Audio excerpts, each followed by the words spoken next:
अंधेरे को जश्न मनाते देखा, अंधेरे को जश्न मनाते देखा, उजाले को तरसते देखा, इंसाफ की आवाज को ठंड में सिसकते देखा।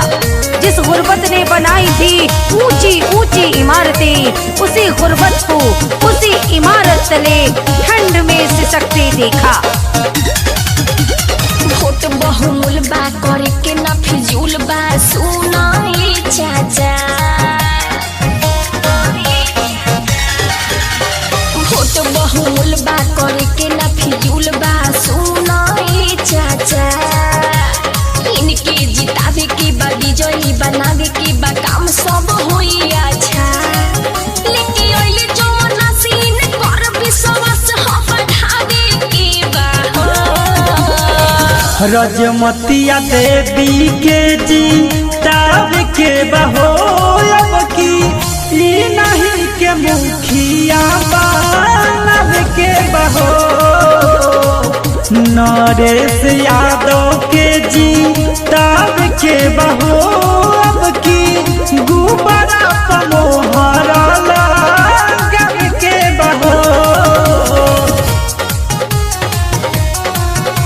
न जात पर न धर्म पर, न जात पर न धर्म पर, वोट दीजिए कर्म पर।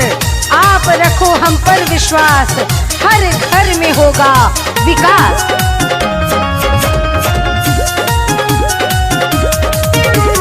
मांगो तारी हाथ जोड़िन हो, बनवाई है सड़क चारों ओरिन हो।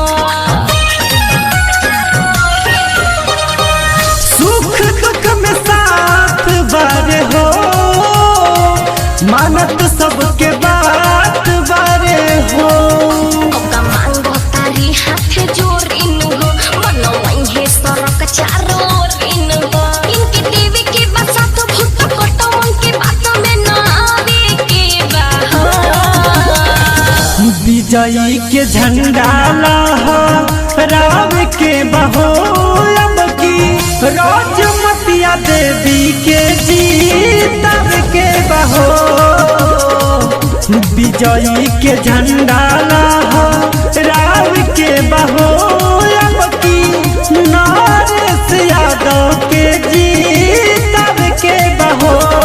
रजमतिया देवी जिंदाबाद, गुब्बारा छाप जिंदाबाद,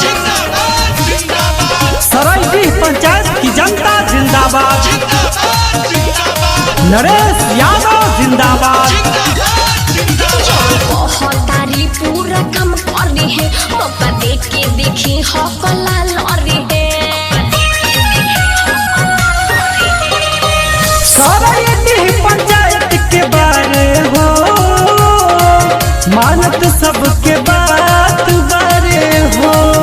अमन बहुत तारी पूरा काम कर रही है, मौका देख के देखी हो कला लड़ी है। देखी सही जगह वोट हा, विरोधियन के चोट से भगावे के बा।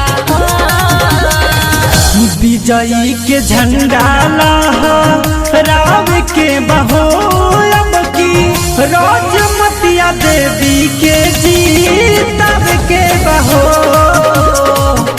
विजयी के झंडा लहराव के बहो, अब की नरेश यादव के जीतव